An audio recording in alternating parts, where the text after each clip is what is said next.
प्रशासन से कुछ मांग करना चाहते हैं? नहीं, प्रशासन से अब मांग तो क्या की जाए, थोड़ा सा। मैं मोहम्मद असगर, राम सैदपुर का निवासी हूँ। अमन क्या आप क्या लगते हैं? अमन मेरा भतीजा है। क्या हुआ था उसमें? कल वो इतवार को गया था नदी में नहाने के लिए। वहाँ से वो नहा रहा था तो डूब गया। फिर उसके बाद हम लोगों ने सुना तो वहाँ गए। हम लोगों ने काफ़ी तह तक उसको देखा, नहीं मिला। अच्छा। मैंने प्रशासन को फ़ोन किया, वहाँ से लोग आए, फिर भी नहीं मिला।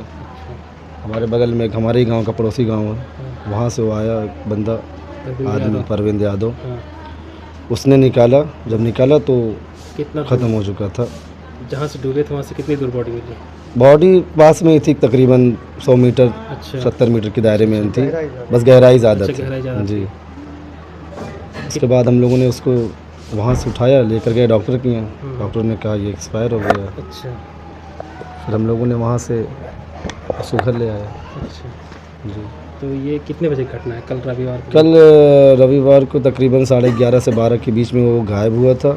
हम लोगों को सूचना मिली तकरीबन 12:30 बजे कि वो घर में नहीं है। अच्छा। फिर हम लोग, हमारे भाई और उसके पापा, सब लोग, पूरे गांव के लोग हम लोग गए। अच्छा। वहाँ गए तो वहाँ हम लोगों ने देखा, वहाँ दिखा नहीं। अच्छा। जो साथ में गया था उससे पूछा गया, वो लोग भी कहते हमने देखा नहीं है कहाँ है, लेकिन आया था साथ में। अच्छा। फिर हम लोगों ने ढूंढना चालू किया उसको।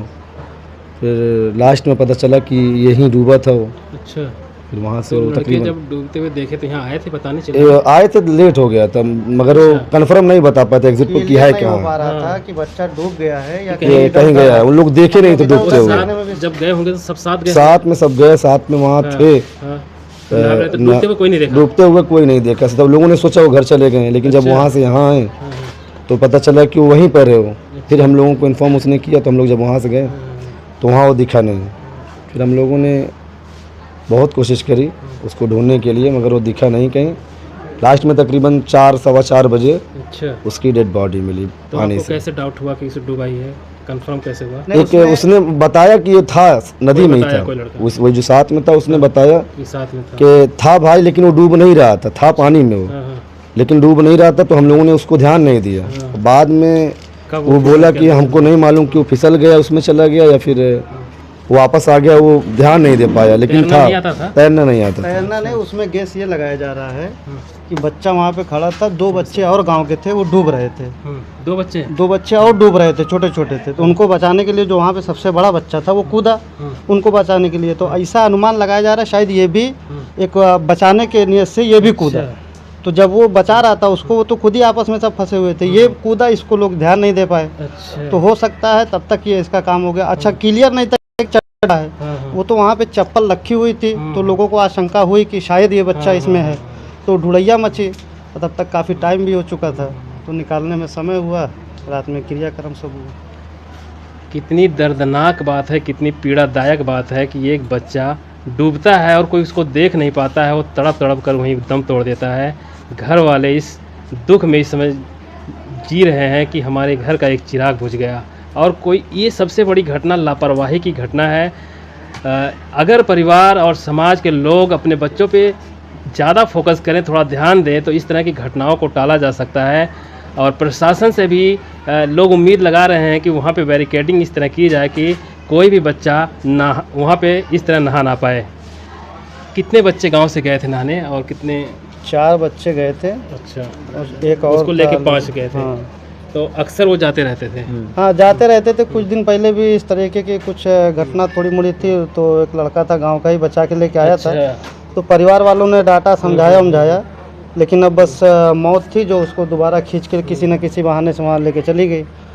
और ना जानकारी की वजह से ढूंढने उड़ने में काफ़ी टाइम हो गया। जी। और उसकी वजह से कितने भाई बहन हैं अमन?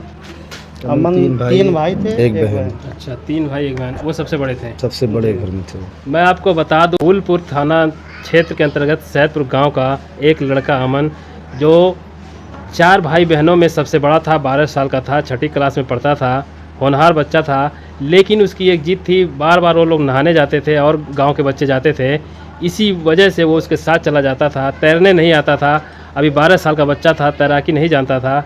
उसकी ज़िंदगी उस नदी के किनारे जाके समाप्त हो जाती है जिस नदी में वो बार बार नहाने जाता था। आज माँ का दर्द जो समझ सकता है, जिसके ऊपर बीतती है वही समझता है। इस समय हम सैदपुर गांव में हैं। यहाँ से शाहगंज की दूरी मात्र 3 से 4 किलोमीटर होगी। आजमगढ़ का लास्ट गांव है, शाहगंज से जुड़ा हुआ है, बॉर्डर पे है। यहाँ की तमाम जो सुविधाएं हैं, यहाँ पे लोग शाहगंज ही जाते हैं। आजमगढ़ उनके लिए बहुत दूर पड़ता है। जौनपुर के एक तरह से बॉर्डर पे वे लोग बसे हुए हैं। तो प्रशासन की तरफ से कोई प्रशासन को सूचना दी गई थी, हाँ, लेकिन बच्चा मिल गया, हाँ। तो इस वजह से वहीं पे बात ही ख़त्म हो गई। कोई ऐसा तो मैटर था नहीं।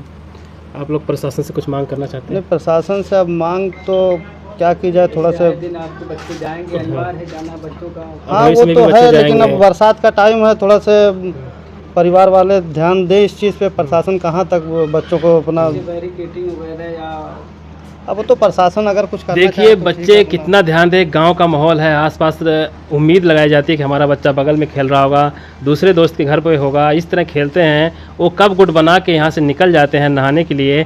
और कभी कभी जब गर्मियों के समय होता है तो आम के बगीचों में निकल जाते हैं, तो कभी कभी आम से गिरकर या किसी पेड़ से गिरकर भी इस तरह की दुर्घटनाएं सामने आती रहती हैं। तो कितना परिवार वाला देखे, ये सब चीज़ें समाज को भी देखना पड़ेगा कि अगर आपके सामने कोई बच्चा इस तरह की कार्यक्रम में, इस तरह की घटनाओं में संलिप्त है तो उसको तुरंत रोक टोक करें और परिवार को सूचित करें। क्योंकि परिवार हर जगह हर समय मौजूद नहीं रहता है, लेकिन समाज के कुछ लोग जगह जगह पे हर समय मौजूद रहते हैं। इस समय हम सैदपुर गांव में हैं। ये आजमगढ़ का लास्ट माइल्स गांव है। आप प्रशासन से कुछ बच्चे के परिवार के लिए कुछ मांग किए हैं?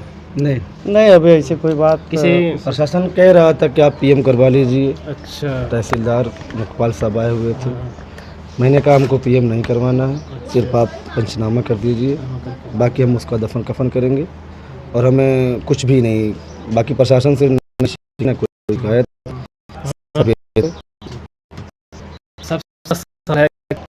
लगी इसको अभी काफ़ी मुकाम हासिल करना था, लेकिन एक लापरवाही की वजह से आज इस दुनिया में नहीं है। क्या कहना चाहते हैं इस बारे में? है तकलीफ दे बात है ये, हम लोगों के लिए, हमारे पूरे परिवार के लिए ये बहुत बड़ी तकलीफ दे बात है।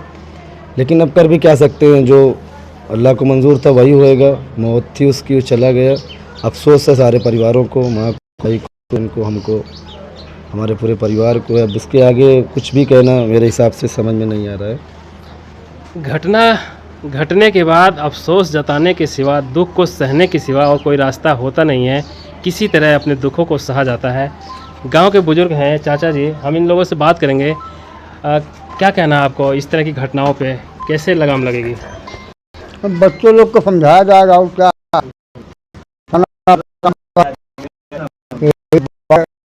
अभी ऐसी घटना घटी है, लेकिन हर जगह पे, हर गांव में नदी के पास प्रशासन तो जा नहीं सकता है। हर में गांव के लोग, चाहे किसी भी धर्म बिरादरी कुछ भी हो, किसी का भी बच्चा अगर नदी किनारे जा रहा है, कहीं जा रहा है, तो उसको डांट उठ के हटाएं। क्योंकि बरसात का टाइम है, बरसात का समय। नदी में, अच्छा देखिए, बच्चे पहले जाते थे नदी में, पानी कम रहता था। हाँ, अभी नदी में पानी तो ज़्यादा बच्चे है। उतना नहीं समझ पाएंगे। हाँ। पानी है, कम है, तो हर कोई भी देखता है, किसी का भी बच्चा हो उसको हटाया जाए, डाटा भगाया जाए वहाँ से। अब यही सब है, थोड़ा सा लोग जागरूक भी हो गए। घटना ऐसी है कि पूरा गांव इससे सदमे में है।